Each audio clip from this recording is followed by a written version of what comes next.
You're sitting there week after week listening to a word. I don't want you to get excited. I want you to shift.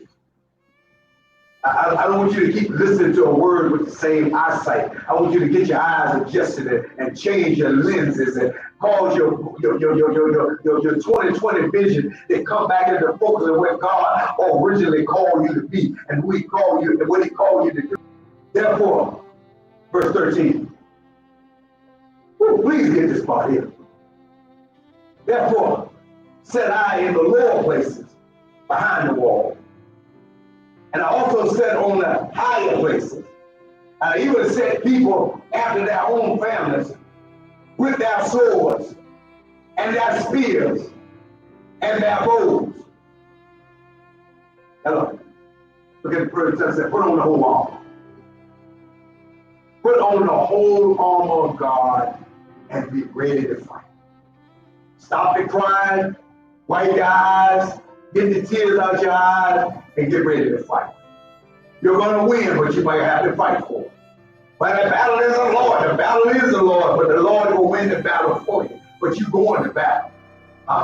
You go in there and meet Goliath. You will get your stone, and you will get your little slingshot, and you will tell Goliath what you will do, and you will let him know who your God is, and you will tell him about the covenant that you have with your God, and he will recognize that you are a child of the Most High God, and that God has you on this wall, and you're not going to give the wall up, and you're going to walk away from the wall. What you will do is you will fortify the wall, and you will put people on the lower end, you will put people on the higher end, and you will cover with the spear, you will cover with the bow, and you will cover with the arrow, because you plan on fighting this battle and winning this war. And when the war is over, the spoils will belong to you, because God left them there for you, and you will get it because you didn't quit. You will get it because you didn't give up. You will get it because you stayed focused. You will get it because you kept looking to the hill, for which coming my help coming from the Lord. That's when you will get it. And he said, therefore said I in the lower places, and I set him on the wall, and I set him in the higher place, and even the people out their home with their sword and their spear and their bow, and I looked and rose up.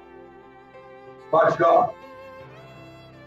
I looked and rose up, and I said to the noble, and I said to the ruler, and I said to the rest of the people. See, you got to have leaders that's walking with God. You got to have leaders that ain't whipping out, and you have leaders that can turn around and encourage people as they go through and keep them realizing that God's going to bring you out here. You got to talk to the noble. You got to talk to the ruler. You got to talk to the people. You got to encourage everybody. You got to let everybody know. Don't quit. Don't give up. Don't draw back. Don't step to the side. God's going to deliver you out of this here. God's going to bring you out of this. Your faith in God is what's going to keep you strong. Look what he said. He said, I turned around and I looked and I rose up and I said to the nobles and I said to the rulers and I said to the rest of the people, be not you afraid. You got to stop binding that spirit of fear. You got to stop binding that spirit of doubt. You got to stop binding that spirit of unbelief. The Bible said, whatever you bind on earth shall be bound in heaven. Whatever you loose on earth shall be loose in heaven. You got to start walking in this word of God. And when fear show up, cast it out. When doubt come in, cast it out. When unbelief come in, beat that thing down to the ground and keep on professing the word of God and let folks know that you are a child of the Most High God. You got a wall to build, and God's reworking in your mind, and God's bringing you in a renewal state. And whatever held you back is not going to hold you back in this hour. Whatever held you last year is not going to have you this year. Whatever tells you can't get through, you will get through it, and you will get through it regardless of what it looks like. That's the way he said, be you not afraid of them. Of them. Of everything going on in this world right now, I'm not afraid of it. Of all the threats that's going on, I'm not afraid of the threats. Okay?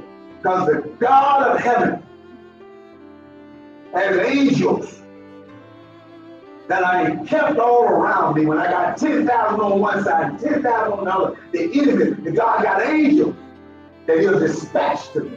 I'm in this thing because I got a time frame, and God that gave me a section of a wall, and I got to keep that wall strong and keep that wall built up. And if nobody show up, I got to keep on laying bricks. It might be a slow process, but I'm going to finish the wall. See, if I can't run, I'm going to walk.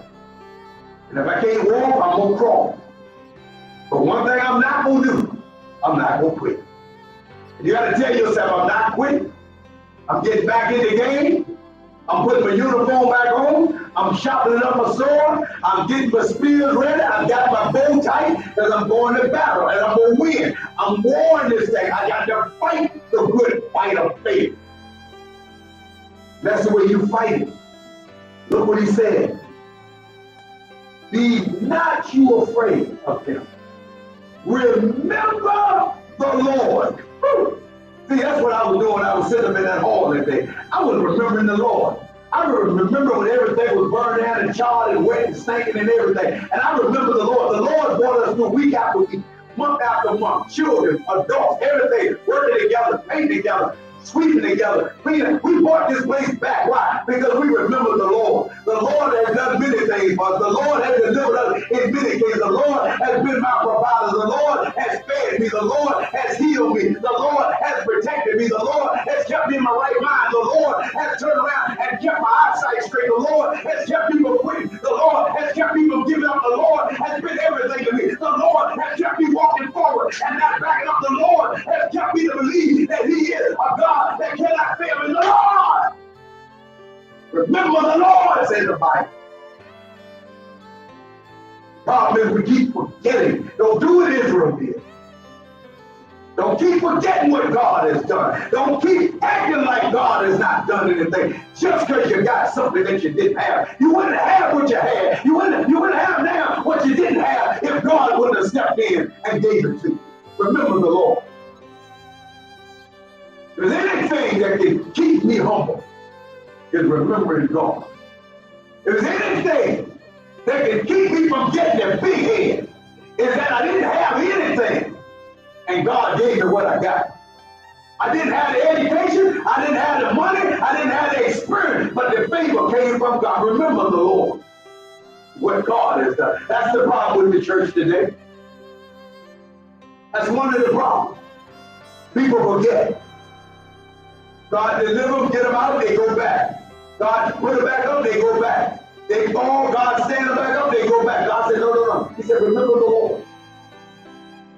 Remember the Lord. Oh God, He getting ready to do something now. He said, remember the Lord, which is great and awesome. The word terrible means awesome. He said, remember God as being great and awesome.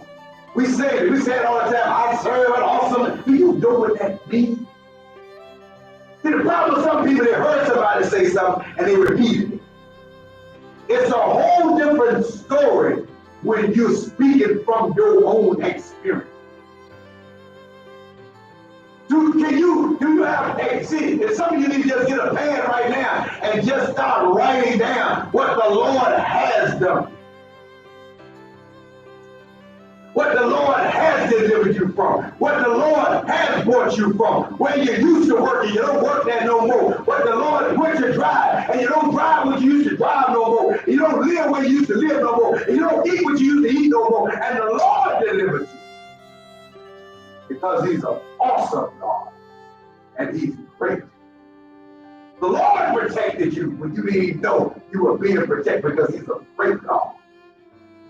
He's getting ready to set them up for something. He's telling them, I need to bring you into a whole new state of refocusing and renewal and aligning your sight back to God. And I think that's all that this period is doing right now, is finding the true children of God and it's realigning our sight. I think it's all time of sitting around and got all this time on your head is to realign you with God and to get you back into the presence of God and to get you back into prayer and to back into trusting God and to back into seeing God the way you need to see God, because our sight can be off. He says, be not you afraid of them. Remember the Lord, which is great and terrible, great and awesome.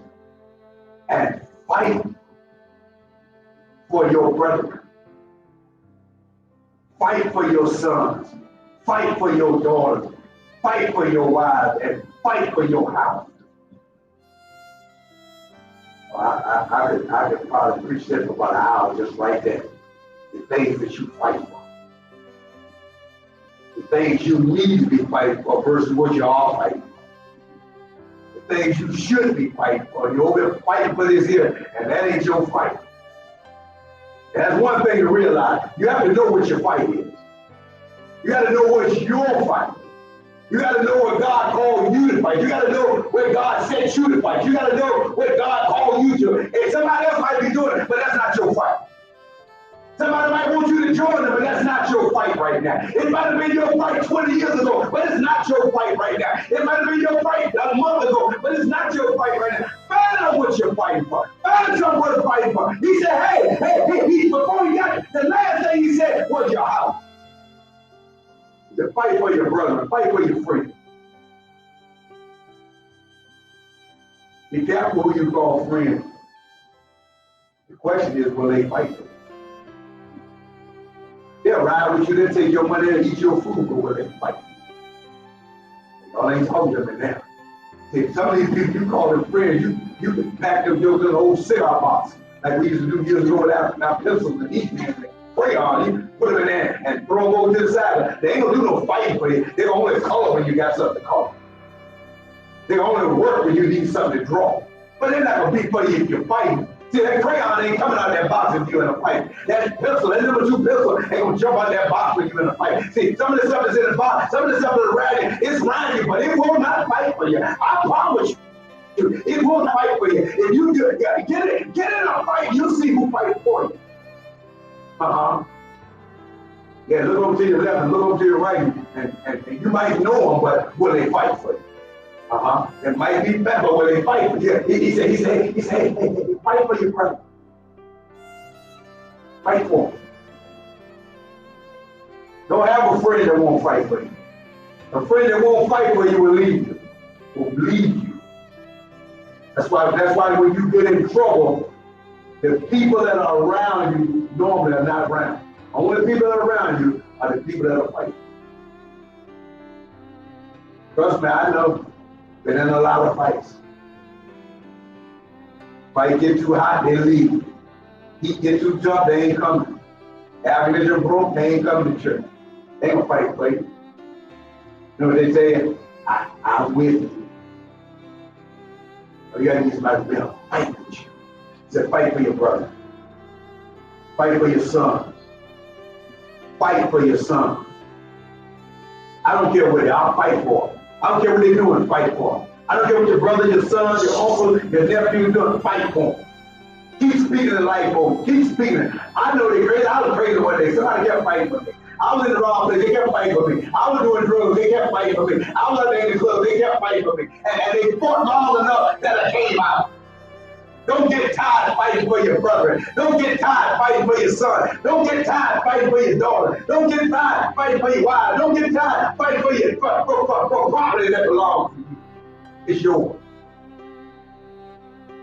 I'm just going to leave it alone. No, you got to fight. Take it by force. Do what you got to do, but don't let nobody take that. It's yours. They came to pass. And it came to pass. That's what you got to tell yourself. It's coming to pass. It's coming to pass. It might not look like it. It's coming to pass. It might not look like it's coming to pass. It might not look like it's coming to pass. Don't stop speaking. The enemy wants you to quit. If you quit, I don't need to fight you. If you quit, I don't need to give up. Keep fighting. The good fight of faith. And it came to pass. When our enemies heard that it was known to us and God. Oh, that's a conjunction there. That it was known to us and God. Listen what he said. When our enemies heard that it was known to us and God, your enemy got to know that you got a God. Woo! That's right. Your enemies, when they come against you, you got to remind them, I'm not by myself.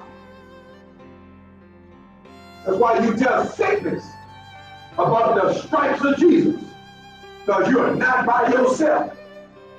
That's why you speak those things as though they were, because it's not just you by yourself. That's why God said, you're not building this wall by yourself. I'm building this wall with you. When my enemies heard that it was known to us and God, how is it known to us and God? We pray. We tell God about our enemies. We tell God about them threats. We tell God what they say. We tell God what they say they will do. That's why we call ourselves children of the Most High God. They keep telling me, you got a real daddy.